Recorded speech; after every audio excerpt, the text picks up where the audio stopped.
Welcome to top headlines. 2047 నాటికి ఆంధ్రప్రదేశ్ రాష్ట్రాన్ని number 1 గా నిలిపేందుకు సీఎం చంద్రబాబు సిద్ధం చేస్తున్న విజన్ డాక్యుమెంట్పై సచివాలయంలో ఉన్నత స్థాయి సమీక్ష నిర్వహించారు. గత అసెంబ్లీ సమావేశాల్లో స్వర్ణాంధ్ర విజన్ 2047 డ్రాఫ్ట్ డాక్యుమెంట్ను శాసనసభ ద్వారా ప్రభుత్వం ప్రజల ముందుకు వచ్చింది. నీతి ఆయోగ్తో పాటు పలు ప్రతిష్టాత్మక సంస్థల భాగస్వామ్యంతో విజన్ డాక్యుమెంట్ను రూపొందిస్తున్నారు. ఇప్పటికే నిపుణులు, వివిధ ఏజెన్సీలు, మేధావులతో పాటు 17 లక్షల మంది నుంచి విజన్ డాక్యుమెంట్పై సూచనలు, సలహాలు ఇచ్చారు. అందరి అభిప్రాయాలు, ఆలోచనలను పరిశీలించి పరిగణలోకి తీసుకున్న రాష్ట్ర ప్రభుత్వం విజన్ డాక్యుమెంట్ను త్వరలో విడుదల చేసేందుకు సిద్ధమైంది.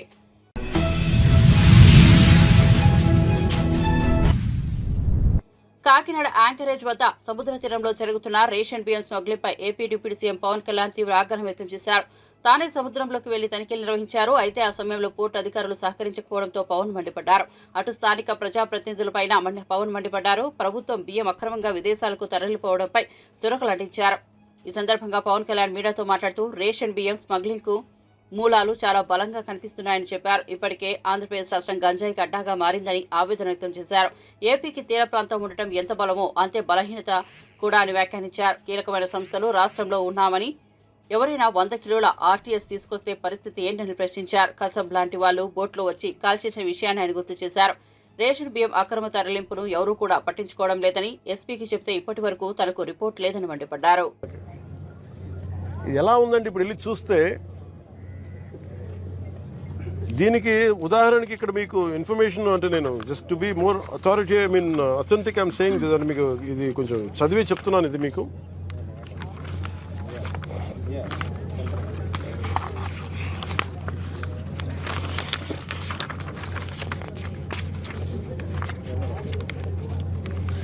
కాకినాడ పోర్టుకి రోజుకి 1000 నుంచి 1100 లారీలు వస్తాయి.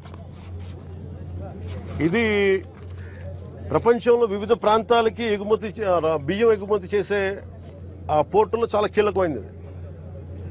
కానీ ఇంత పెద్ద పోర్టుకి ఇందాక ఈ వాళ్ళ సెక్యూరిటీ అధికారిని అడుగుతా ఉన్నాను, ఎంతమంది ఉన్నారు మీ దగ్గర అంటే 1000 నుంచి 1100 లారీలు వెళ్ళే ఈ పోర్టుకి 16 మంది సెక్యూరిటీ.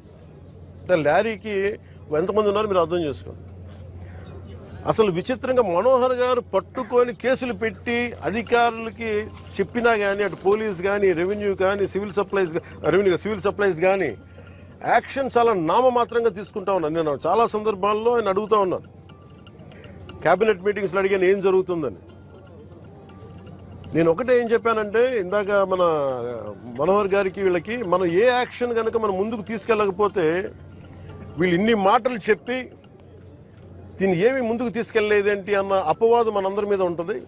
మన ఇంటెన్షన్ వేరు, జరుగుతుంది వేరు, మన యాక్షన్స్ దాని కాన్సిక్వెన్సెస్ సరిగ్గా వీళ్ళు సహకరించట్లేదు. ఇది ప్రజల దృష్టిలో పెట్టాలి. ఇది నిన్న ఢిల్లీ నుంచి వచ్చి అసలు యాక్చువల్లీ ఈరోజు నాకు ఈ ప్రోగ్రాం లేదు. నాకు ఈ రోజున నిన్న రాత్రి స్టెల్లా అనే షిప్లో ఇన్ని 100 టన్నులు పట్టుకున్నారు, పనామాకు సంబంధించిన స్టెల్లా అనే షిప్లో.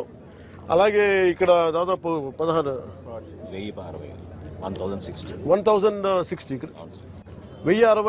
మెట్రిక్ టన్నులు ఇక్కడ పట్టుకున్నారు. ఇంత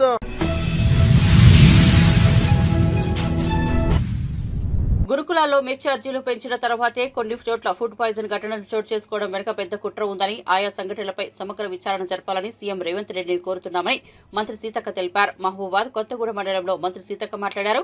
ఫుడ్ పాయిజనింగ్ ఘటనల వెనుక కుట్రలు ఉన్నాయని అనుమానం ఉందని, అందుకే విచారణ జరిపించాల్సిన అవసరం ఉందన్నారు. దీని మీద సీఎం రేవంత్ రెడ్డి ప్రత్యేక దృష్టి సారించాలని విజ్ఞప్తి చేశారు. గురుకులంలో కిచెన్ వెనుక గదిలో ఉన్న ఎలుకల ఫోటోను తీసి అన్నంలో పడ్డట్టుగా ప్రచారం చేశారని తెలిపారు. గురుకులాల గురించి కూడా మేము చెప్తా ఉన్నాం. ముందుగాల కేటీఆర్ మీ హయాంలో ఎంత మంది చనిపోయిర్రో ఆ రోజు ఒక్కరి దగ్గర కూడా మీరు పోలే. కనీసం ఇప్పుడైనా ప్రతిపక్షంలోకి వచ్చినావు కదా, ఈ రోజు పోండి. మొన్న వాంకడి ఘటనలో మా మంత్రులు 4 ఫాలో అప్ చేసినాం, నేను కూడా ఫాలో అప్ చేసిన. మా దామోదర్ రాజనరసింహ గారు రెగ్యులర్ గా అక్కడ హెల్త్ మినిస్టర్ గా వారు ఉండి ఎప్పటికప్పుడు అందుబాటులో ఉన్న అన్ని సంతకాలు పెట్టి సంపూర్ణమైనటువంటి పొల్యూషన్ తో సహా అన్ని పర్మిషన్లు ఇచ్చింది. మరి ఆనాటి బీఆర్ఎస్ కేసీఆర్ సంతకంతో మళ్ళా నిస్సిగ్గుగా ప్రజల్ని తప్పుదోవ పట్టించేటువంటి ఇంత చిల్లర రాజకీయాలు, ఇంత కుళ్ళు రాజకీయాలు అవసరమా? మీరు నిజంగా మీకు ప్రజల మీద అంత ప్రేమ ఉన్నోళ్ళైతే, అంత గొప్పగా ఆలోచించే వాళ్ళైతే మరి మీరు ఎందుకు ఇచ్చిరు ఇవన్నీ పర్మిషన్లు? కాబట్టి ఇవాళ తప్పు చేసింది మీరు, రెచ్చగొట్టేది మీరు, విధ్వంసాలు సృష్టించేది మీరు, మళ్ళీ శాంతి భద్రతలు లేవని డ్రామాలు ఆడేది మీరు, మేము ప్రజల భూములు గుంజుకుంటున్నామని చెప్పేది మీరు. ఇవాళ మేము ఎక్కడైనా పోతే గ్రామ సభలు పెడుతున్నాం. ఎక్కడైనా కూడా కొన్ని కంపెనీలు అవసరము, అది ప్రజల యొక్క సహకారం కూడా అవసరం. గ్రామ సభలు పెడితే కూడా ప్రజలు ఎక్కడ అంగీకరిస్తారో అని కొంతమంది వాళ్ళ మనుషులను పెట్టి రెచ్చగొట్టి కలెక్టర్లను దాడులు చేయడం, అధికారులను నిర్బంధించడం, ఈ రకమైనటువంటి కుట్రకు తెరలేపేది నువ్వే. నీకు ఇష్టం ఉన్నక్కడ పర్మిషన్లు అన్నాడు, విచ్చలవిడిగా పర్మిషన్లు ఇచ్చిన వితౌట్ గ్రామ సభ. ఏం అధికారం ఉంది? అంత బంధుత్వం ఎందుకుంది? సాక్షాత్ నీ మంత్రి కొడుకు ఇందులో డైరెక్టర్, ఇథనాల్ కంపెనీలో నిర్మల్లో జరిగినటువంటి సంబంధించిన దానిలో వాళ్ళు డైరెక్టర్లు. కడపకు చెందినటువంటి తలసాని శ్రీనివాస్ యాదవ్ ఈయంకుడు ఇందులో ఉన్నాడు, పుట్టా సుధాకర్. అవన్నీ మర్చిపోయి ప్రజల్ని ఒక తప్పును 100 సార్లు ప్రచారం చేస్తే రైట్ అనుకున్నారంటే ఇప్పుడు అందరు ఉన్నారు కదా, కాసేపు తప్పు మీరు చేసినటువంటి తప్పు బయటికి ప్రచారం అవుతుందేమో, కానీ వాస్తవాలు నిజాలు నిలకడగైనా బయటకు వస్తాయి. కాబట్టి ముందు కేటీఆర్, నువ్వు దీని మీద నీకు చిత్తశుద్ధి ఉంటే, నిజాయితీ ఉంటే, రైతుల మీద ప్రేమ ఉంటే ఫస్ట్ నువ్వు దిలావర్పూర్ రా, నిర్మల్ కాడికి రా, నేను కూడా వస్తా, మీరు కూడా రండి. అది ఉన్న కాలంలో జరిగిన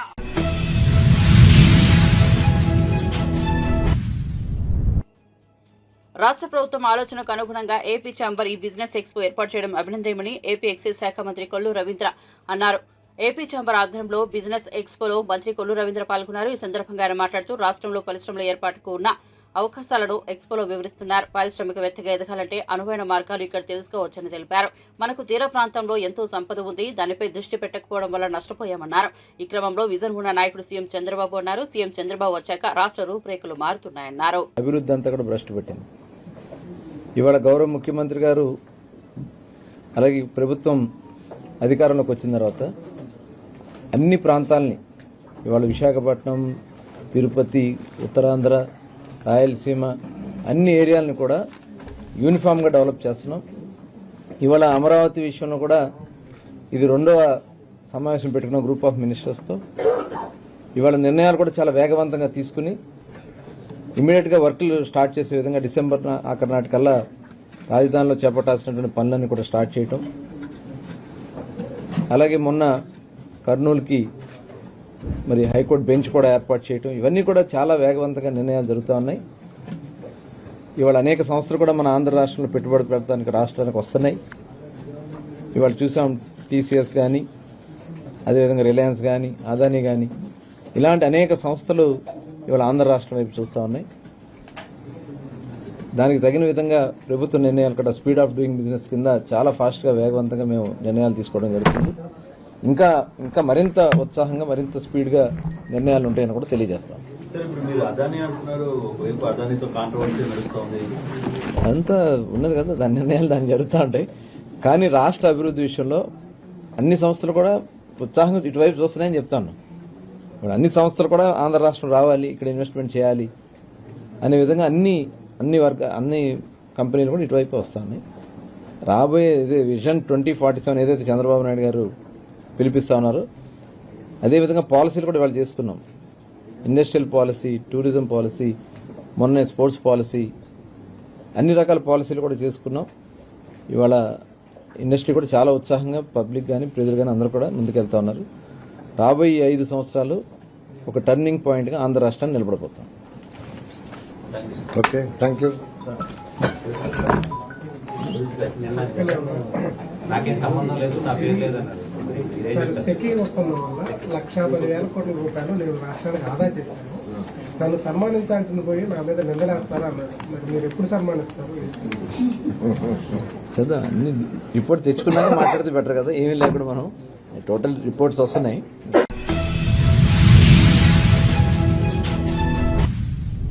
గురుకుల పాఠశాలలో ఫుడ్ పాయిజన్ ఘటనపై మంత్రి కొండా సురేఖ సంచలన వ్యాఖ్యలు చేశారు. ఆమె మాట్లాడుతూ గురుకులాల్లో కుట్రల వెనుక బీఆర్ఎస్ ప్రవీణ్ కుమార్ హస్తం ఉందని ఆరోపించారు. గతంలో ఆయన గురుకులాల కార్యదర్శిగా ఉన్నారు. ప్రభుత్వ అనుమతి లేకుండా ఆయన అనుచరులు సిబ్బంది నియమించుకున్నారు. ఇప్పుడు వారి ద్వారానే ప్రభుత్వంపై బురద జల్లేలా ప్రభుత్వంపై కుట్ర చేస్తున్నారని మండిపడ్డారు. అంతేకాదు ఆర్ఎస్ ప్రవీణ్ కుమార్ గురుకుల కార్యదర్శిగా ఉన్న సమయంలో భారీగా నిధుల దుర్వినియోగం జరిగిందని ఆరోపించారు. అవినీతి ఆరోపణలు వచ్చాకే ఆయన్ను కార్యదర్శిగా తొలగించారని అన్నారు. దీనిని వదలబోమని సమగ్ర విచారణ జరిపి నిందితులను కఠినంగా శిక్షిస్తామని అన్నారు. మధ్యాహ్న భోజనంలో వానపాము 36 మందికి అస్వస్థత.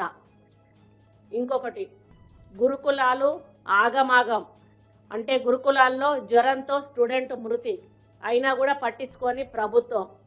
బీసీ హాస్టల్లో అన్నంలో పురుగులు గత వాళ్ళ ప్రభుత్వంలోనే ఇవన్నీ కూడా జరిగినాయి. మోత్కూర్ గురుకులంలో ఫుడ్ పాయిజన్, మరి వాంతులు విరేచనాలు, దాదాపు 34 మంది అస్వస్థత. మరి ఈ విధంగా చాలా కార్యక్రమాలు వాళ్ళ గురుకులంలో ఫుడ్ పాయిజన్ 51 మందికి అస్వస్థత. ఈ విధంగా చెప్పుకుంటూ పోతే ఇంకొకటి ఫుడ్ పాయిజనింగ్ కేసులు 1 లేవని వాళ్ళు మళ్ళీ పాచికూర పురుగుల అన్నం. ఈ విధంగా చాలా లెక్కలేనని ఇంత కట్ట ఉంది. ఇప్పుడు ఇదంతా చూపించాలంటేనే మీకు చాలా సమయం పడుతుంది.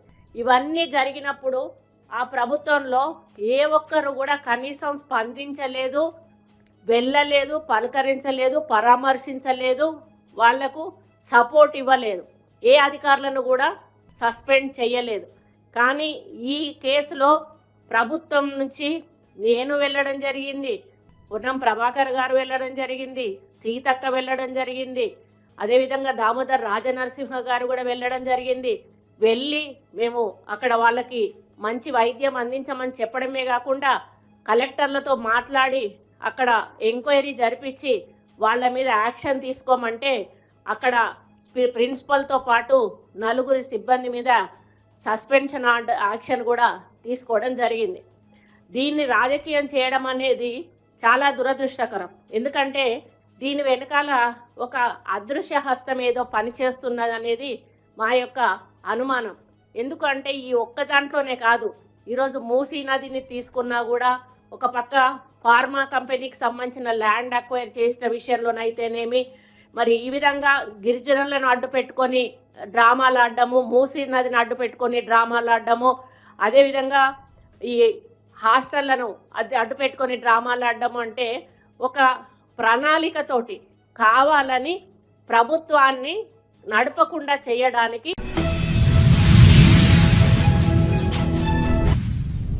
పంచరామాల్లో ప్రథమ క్షేత్రం పల్నాడు జిల్లా అమరావతిలోని అమరేశ్వర స్వామిని మాజీ రాష్ట్రపతి రామ్నాథ్ కోవింద్ సతీ సమేతంగా దర్శించుకున్నారు. ఆలయ ఈవో సునీల్ కుమార్ ఆధ్వర్యంలో అర్చకుల బృందం పూర్ణకుంభంతో స్వాగతం పలికారు. మాజీ రాష్ట్రపతి కుటుంబ సభ్యులు స్వామివారిని దర్శించుకుని ప్రత్యేక పూజలు చేశారు. ఆలయ అర్చకులు వారికి వేద ఆశీర్వచనం చేసి స్వామివారి శేషవస్త్రం అందజేశారు.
అమెరికాలోని గ్రాండ్ క్యానియన్ తరహాలో భారతదేశంలోని కడప జిల్లాలో ఉన్న గండికోటను అభివృద్ధి చేసే బాధ్యతను కూటమి ప్రభుత్వం తీసుకుంటోంది. ఇందుకోసం కేంద్ర ప్రభుత్వం కూడా సహకరిస్తుండడం ఆనందంగా ఉందని గ్రామీణాభివృద్ధి కమ్యూనికేషన్ శాఖ కేంద్ర సహాయ మంత్రి డాక్టర్ పెమ్మసాని చంద్రశేఖర్ అన్నారు. ఢిల్లీలోని సమాచార భవన్లో విలేకరులతో మాట్లాడుతూ గండికోట అభివృద్ధికి 77.91 కోట్ల నిధులను కేటాయించినందుకు కేంద్ర మంత్రిత్వ శాఖకు ఆయన ధన్యవాదాలు తెలిపారు. In a simple way also helped me to connect with my entrepreneurial journey, to explain my vision to my employees and also to connect with the people as a politician. So in all, it's a true blessing to be a doctor, to start my career. And if I have another life, I would want exactly the same path.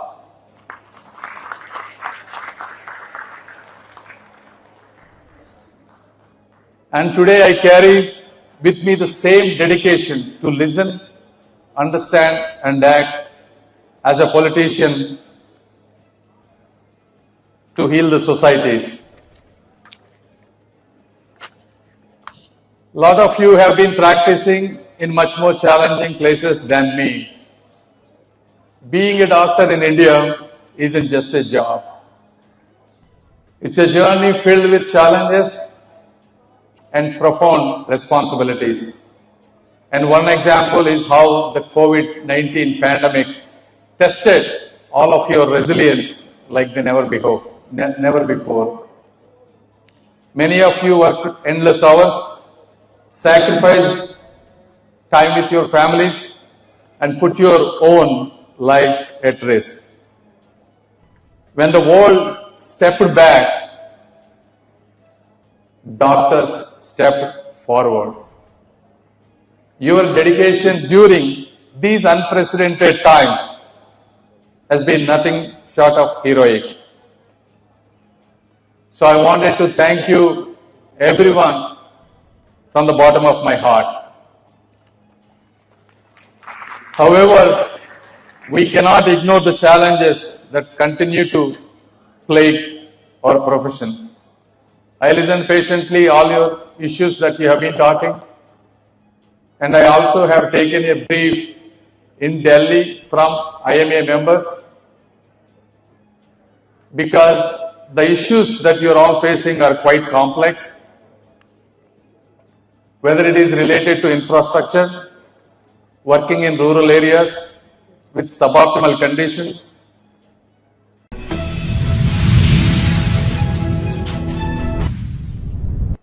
రైతు బంధుపై వ్యవసాయ శాఖ మంత్రి తుమ్మల నాగేశ్వరరావు కీలక వ్యాఖ్యలు చేశారు. మహబూబ్ నగర్ లో జరిగిన రైతు బంధు కార్యక్రమంలో పాల్గొని ఆయన కీలక వ్యాఖ్యలు చేశారు.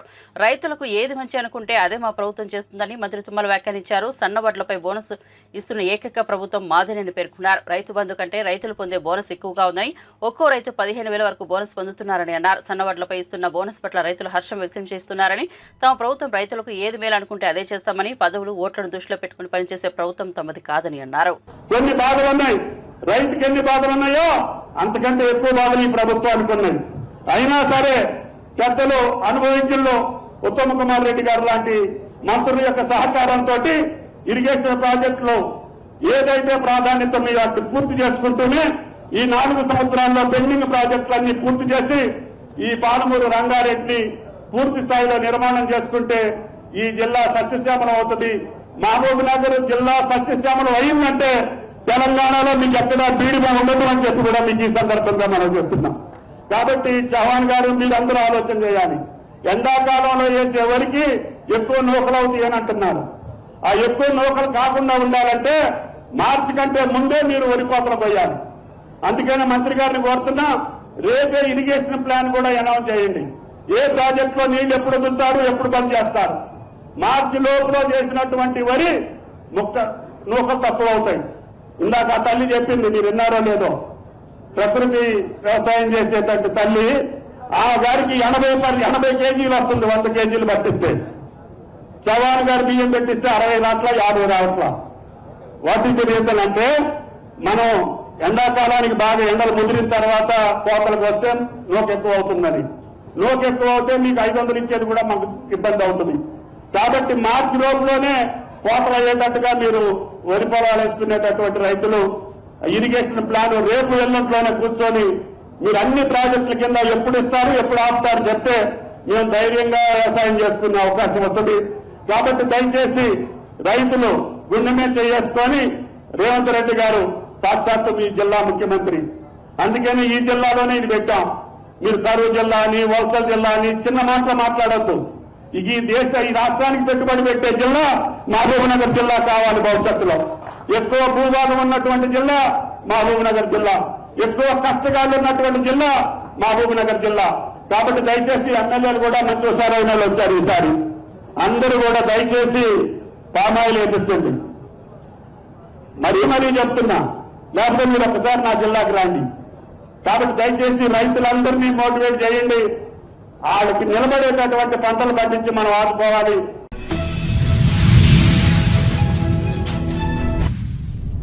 వైసీపీ హయాంలో రోడ్లన్నీ నీటి కుంటలుగా మారినా పట్టించుకోవడం లేదని హోంమంత్రి అనిత విమర్శించారు. కూటమి ప్రభుత్వంలో రహదారులని అభివృద్ధి చేస్తున్నామని స్పష్టం చేశారు.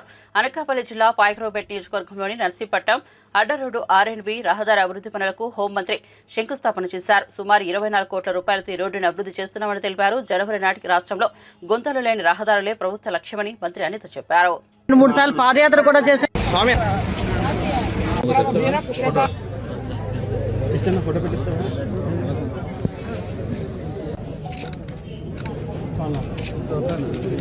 ఓకే.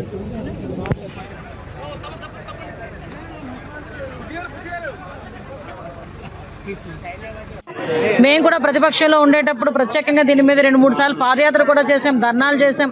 ఈ రోడ్డుని ఎలాగైనా వెయ్యాలని చెప్పేసి ఆ రోజు పట్టుబట్టాం. కాకపోతే లాస్ట్ 5 సంవత్సరాల పరిపాలనలో కనీసం ఒక గొంతు పోడ్చడానికి కూడా ఒక తట్టమట్టి తీసుకొచ్చిన పాపాను కూడా పోలేదు. ఆ రోజు మేము ఎన్నికల క్యాన్వాసింగ్లో భాగంగానే ఆ రోజు మేము ప్రామిస్ చేయడం జరిగింది. గౌరవ చంద్రబాబు నాయుడు గారి నాయకత్వం తెలుసు కాబట్టి, పవన్ కళ్యాణ్ గారి కార్యదక్షత తెలుసు కాబట్టి ఆ రోజు మేము మాట ఇవ్వడం జరిగింది. 6 నెలల లోపే ఈరోజు మేమందరం కూడా ఆ రోడ్డు వేయించే పరిస్థితి మేము తీసుకొస్తామని చెప్పాం. ఈ ఎన్డీబీ రోడ్స్లోకి సంబంధించి ఈరోజు మళ్ళీ తిరిగి గౌరవ చంద్రబాబు నాయుడు గారి ఆదేశాల మేరకు రోడ్లు భవనాల శాఖ మంత్రి బీసీ జనార్దన్ రెడ్డి గారి ఆదేశాల మేరకు ఈరోజు ఈ రోడ్డుని కూడా వేయడానికి ఈరోజు సిద్ధపడడం అనేది చాలా ఆనందంగా ఉంది. దీనికి సుమారుగా 24 కోట్ల రూపాయలు ఈ రోడ్డుకి శాంక్షన్ అయింది. ఈ రోడ్డు వరకు కూడా ఆల్రెడీ ఈ రోజు నుంచి స్టార్ట్ కూడా జరుగుతుంది. ఇక్కడ తిరిగి అంటే అడ్డ రోడ్ నుంచి సుమారుగా నర్సీపట్నం వెళ్ళే ప్రయాణికులందరూ ఈ చుట్టుపక్కల గ్రామస్తులందరూ కూడా ఊపిరి పీల్చుకునే పరిస్థితి. సుమారుగా చూసుకుంటే మనకి ఎన్డీబీ వర్కుల్లో 15 వర్కులు అంటూ ఉన్నాయి జిల్లా మొత్తం మీద. ఆ వర్కులన్నీ కూడా స్టార్ట్ అవుతున్నాయి. ఫస్ట్ ఆఫ్ ఆల్ ఈ వర్క్ స్టార్ట్ చేయడానికి గౌరవ కలెక్టర్ గారు కూడా ఈరోజు ఇక్కడికి రావడం నిజంగా శుభపరిణామం కింద భావించాలి. అదేవిధంగా ఈరోజు ఎక్కడైతే మీరు అందరికీ తెలుసు సంక్రాంతి కల్లా రోడ్లు ఏదైతే గుంతలు పడి ఉన్నాయో అంటే 5 సంవత్సరాల్లో కనీసం ఇప్పుడున్న మాజీ ముఖ్యమంత్రి కనీసం పట్టించుకోకుండా ఉండే పరిస్థితి కూడా కనిపిస్తూ ఉంది. కాబట్టి ఈరోజు మళ్ళీ గౌరవ ముఖ్యమంత్రి గారు వచ్చిన తర్వాత గుంతలు లేని రోడ్లు చేస్తానని మాట ఇచ్చిన ప్రకారం ఈరోజు జనవరి 15 కల్లా ఎక్కడైనా గుంతలుంటే రోడ్లన్నింటినీ కూడా పోడ్చమని చెప్పి డబ్బులు శాంక్షన్ చేయడం జరిగింది. పాయకరావుపేట నియోజకవర్గంలోనే 15 వర్కులకి 1,50,00,000 రూపాయలు. అదేవిధంగా డిస్ట్రిక్ట్ మొత్తం చూసుకుంటే 68 వర్కులకి 4,80,00,000 రూపాయలతో ఈ జనవరి 15 కల్లా రోడ్లని గుంతలు కూడా పూర్తి చేసి క్లియర్ చేయమని గౌరవ ముఖ్యమంత్రి గారు ఆదేశాలు ఇచ్చారు. ఆ ప్రకారంగా మేమందరం కూడా ముందుకెళ్తాం. ఇంతకు ముందు పాయకరావుపేట నియోజకవర్గంలో నేను ఎమ్మెల్యేగా ఉండేటప్పుడు ఏ వర్కులు జరిగినాయో అక్కడతో స్టాప్ అయిపోయింది. మళ్ళీ లాస్ట్ 5 సంవత్సరాలు ఏమీ జరగలేదు. మళ్ళీ ఈరోజు పాయకరావుపేట ప్రజలందరూ అత్యధిక మెజార్టీతో నన్ను ఎమ్మెల్యేకి గెలిపించారు, మినిస్టర్ని కూడా చేశారు. ఈరోజు ఇంకా బాధ్యత నాకు ఇంకా పెరిగింది. ఈరోజు నియోజకవర్గం మీద బాధ్యత ఇంకా పెరిగింది. ఆ బాధ్యత మేర మ్యాక్సిమం అన్ని పనులు పూర్తి చేస్తాం.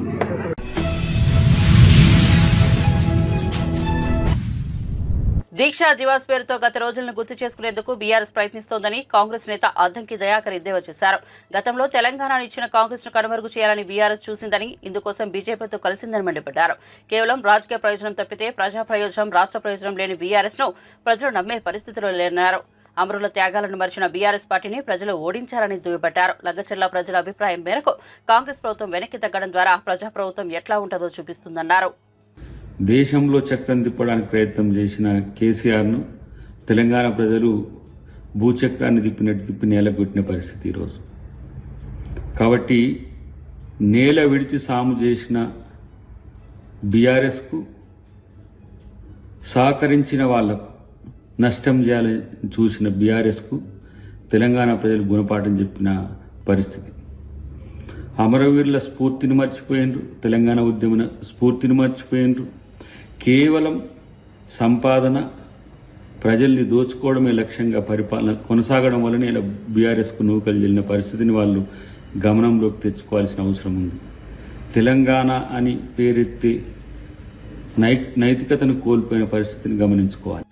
తెలంగాణ ఇచ్చిన కాంగ్రెస్ పార్టీని కనుమరుగు చేయడానికి ఆ రోజు బీజేపీతో కలిసి చేసిన ప్రయత్నాలు అందరికీ తెలుసు. కేవలం రాజకీయ ప్రయోజనం తప్పితే ప్రజా ప్రయోజనం, తెలంగాణ ప్రయోజనం లేని మిమ్మల్ని ప్రజలు నమ్మే పరిస్థితులు లేని విషయాన్ని గమనించుకోవాల్సిన అవసరం ఉంది. ఎలా ప్రజాప్రభుత్వం అంటే ఎట్లుంటుందో కాంగ్రెస్ పార్టీ చూపిస్తున్నది. ఇలా లగచెర్లలో మీరు గొడవలు చేసినా సరే ప్రజలకు ఇష్టం లేని పని చేయకుండా ప్రభుత్వం తన నిర్ణయాన్ని వెనక్కి తీసుకున్న పరిస్థితి. అదే మీరు భూసేకరణ పేరు మీద ఎంతమంది రైతుల జీవితాలతో ఆటాడుకున్నారో, ఇప్పటికీ ఆ రైతులు ఏ విధమైన సమస్యలు ఎదుర్కొంటారో మీకు తెలుసు. ప్రజల మనసును గుర్తెరగకుండా పరిపాలన చేయడం, మళ్ళీ ఉద్యమకారులమని రూపమెత్తడం, మళ్ళీ అవకాశం వస్తే రేపు ఏ విధంగా ప్రజలు దోచుకోవాలని ఎత్తుగడతోనే మీ పరిపాలన ఉంటుందని ప్రజలకు అర్థమైంది. కాబట్టి మీరు ఎన్ని వింతాటకాలు ఆడినా ప్రజలు పట్టించుకునే పరిస్థితిలో ఉండరు. ఈరోజు తెలంగాణ ఉద్యమ స్ఫూర్తిని, తెలంగాణ యొక్క ఆకాంక్షను నెరవేర్చడానికి సోనియా గాంధీ గారి ఆలోచనలతో ఈ రాష్ట్ర ముఖ్యమంత్రి రేవంత్ రెడ్డి గారు చేసే పథకాలకు, ప్రభుత్వ పనితీరుకు సహకరించాలనేది మీరు ఆలోచించుకోవాల్సిన అవసరం ఉంది. లేదంటే మీరు పార్టీనే కాలగర్భంలో కలిసే రోజులు వస్తాయని చెప్పి మాత్రం గుర్తుంచుకోండి.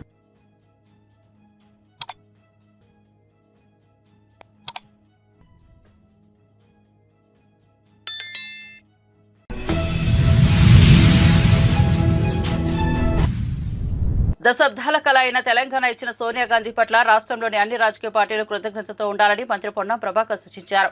హనుమకొండ జిల్లాలోని కొత్తకొండ వీరభద్రస్వామి వారిని దర్శించుకున్న అనంతరం మీడియాతో మాట్లాడుతూ తెలంగాణ ఇవ్వాలనే దృఢ సంకల్పం సోనియా గాంధీకి లేకుంటే రాష్ట్రం వచ్చేదా అని దీక్షా దివస్ నిర్వహిస్తున్న బీఆర్ఎస్ ఆలోచించాలన్నారు. తెలంగాణ రాష్ట్ర సాధన కోసం ఉద్యమాలు జరిగాయని, ఎంతో మంది బలిదానం చేశారని గుర్తు చేశారు.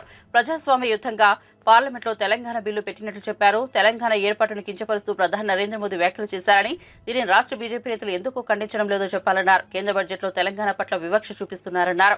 రాష్ట్రంలోని హాస్టల్లో ఆహారం కలుషితం కాకుండా చూసేందుకు ఫుడ్ సేఫ్టీ కమిటీ వేసినట్లు తెలిపారు. 2023 డిసెంబర్ 9 తర్వాత ఈ 8 నెలల్లో ఎవరైనా లోన్ తీసుకుంటే కూడా మాఫీ కాదు. అంటే డిసెంబర్ 9 కంటే ముందు 2023, డిసెంబర్ 12, 2018 తర్వాత లోన్ తీసుకున్న వాళ్ళకు ఎవరికైనా మాఫీ కాకపోతే మా ప్రభుత్వం బాధ్యత. ఇందులో ఏమైతుంది, ఉదాహరణకు హుస్నాబాద్ సింగిల్ విండోలో 4,000 మంది సభ్యులు ఉన్నారు. 4,000 మంది సభ్యుల అప్పు తీసుకున్నటువంటి వాళ్ళు 900 మంది మాత్రమే. మిగతా వాళ్ళు వేరే బ్యాంకులలో అప్పు తీసుకోవచ్చు. ఉదాహరణకు నేను ఒక బ్యాంకు గురించి చెప్తా ఉన్నా, మీరే పొద్దున కూడా ఇక్కడనే ప్రెసిడెంట్ ఉన్నాడు, వెరిఫై చేసుకోవచ్చు. హుస్నాబాద్ సింగిల్ విండో కింద 4,000 సభ్యులు ఉన్నారు, రైతులే. అందులో 900 మంది మాత్రమే క్రయ విక్రయ లోన్లు తీసుకొని ఎలిజిబిలిటీ వచ్చారు. అలా 70% పైన లోన్లు మాఫీ అయినాయి. మిగిలినటువంటి వాళ్ళు 2 లక్షల పైన ఉన్నటువంటి వాళ్ళు, 2 లక్షల పైన ఉన్నటువంటి వాళ్ళకి సంబంధించి మేము ముందు నుంచి చెప్తాను, 2 లక్షల లోపల ఉన్న వాళ్ళకి లోన్ మాఫీ చేస్తామని. 2 లక్షల పైన ఉన్నటువంటి వాళ్ళ ఇవన్నీ ఫిర్యాదులు తీసుకొని వాళ్ళందరూ కూడా చేస్తాం. ఓకే, మేము ముందు నుంచి మేము ఎక్కడ కూడా అబద్ధం కానీ ₹1,00,000 మొదటి 5 సంవత్సరాల టీఆర్ఎస్ 5 సార్లు ఇచ్చి రైతులకు వచ్చిందా రాలేదు, బరకతుందా లేదనే విధంగా లోన్ మాఫీ చేసిరా చేయలేదా అనే పరిస్థితుల్లో వాళ్ళ పరిస్థితి ఉంటే దాని తదుపరి కూడా ప్రకటించింది లోన్ మాఫీ ఏ విధంగా జరిగింది జరగలేదో యావత్ తెలంగాణ రైతులకు తెలుసు. టీఆర్ఎస్ పార్టీ లోన్ మాఫీ యొక్క విధానం ఏ విధంగా రైతులకు న్యాయం జరగలేదని తెలుసు. ఇవాళ మేము ధైర్యంగా 1వ దశలో ₹1,00,000 లోపల అన్నాం. దాని ప్రకారంగా 18,260 మంది రైతులకు హుస్నాబాద్ 96,26,00,00,000 రూపాయల్ని మేము మాఫీ చేసినాం. 2వ దశ